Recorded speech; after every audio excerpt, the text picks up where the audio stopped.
So I was asked by Flat Level Plane, a fellow Aussie, if I could mimic this image. And I'm assuming this image is the one where they say 99% of the population gets lit up to some degree. Now, he's trying to ask whether or not we could simulate this thing. Exactly. I'm assuming he's probably waiting for me to go and get the light at the back part where it says night. But the truth of the matter is the lit part is this first line right here at the beginning of the civil twilight, right? So it travels from Russia, past Vietnam, nearly down to Antarctica, up to South America, up to the middle of America, and up through Canada. Right? Now, what I did is I took my car out and I walked about 50 odd meters away, and I measured the width of the actual globe I'm going to use, and I measured the width of the headlights I'm going to use, and it's roughly about 1.4 meters from my headlights. Now, ultimately, if it was a really good sun, the actual headlights would be a full circle, which means you could say that the sun is at the top of my car and at the bottom of my car, and that way the actual radius of it is 1.4. But at 50 meters, the radius I've calculated to come out to about 2 minutes. I think I've written that one wrong. 2 arc minutes is not correct. It's actually 2 degrees. It's 2 degrees. So that's wrong. So yeah, this is that image there. So I'll cut it to the actual video where I was out on site. Doing this challenge, you can see the headlights of my car a long way away, right? So the focus of the light is quite distant. And as you can see here, the cusp of the twilight does go straight through the middle of Canada, all the way down through Florida, Cuba, South America, right? Most of the twilight is bending around. This plastic globe obviously doesn't have an atmosphere to be able to bend the light, right? But the light does bend around the corner. Now, if you come over here, you'll notice I've got it straight over the middle of Africa, Tunisia, pretty much what it was shown on that diagram. And as I come around here, you can go see the cusp of the light is down on top of Russia, past India, down through part of Vietnam, and down to like the Indian Ocean down here.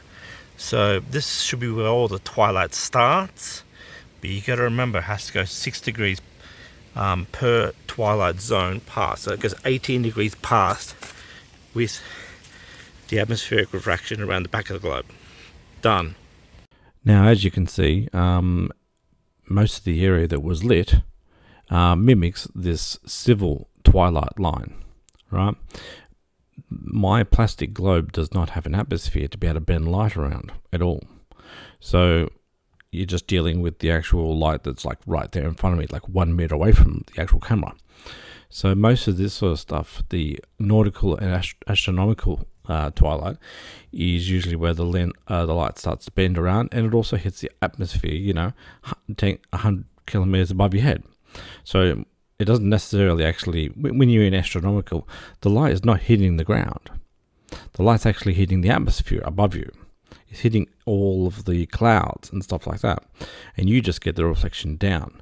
So the light is actually not hitting the ground, and that's a very, very clear distinction that people need to understand. The light that actually hits the ground is usually this part, this line of the civil. Everything else, it gets borrowed light. And you can even see it in the way that it says here. The fuzzy boundary on the map is the 3 twilights. Civil twilight runs from when the sun drops below the horizon until the center of the sun is 6 degrees below the horizon, right?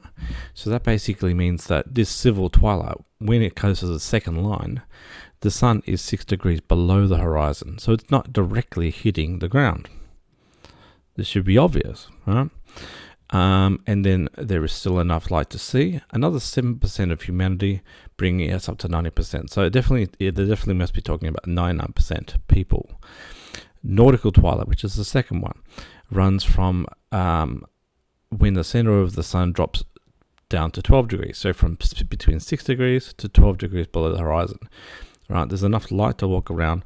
It doesn't have that orange hue, but it's semi-light. It's like a very, very cloudy, dark day, right?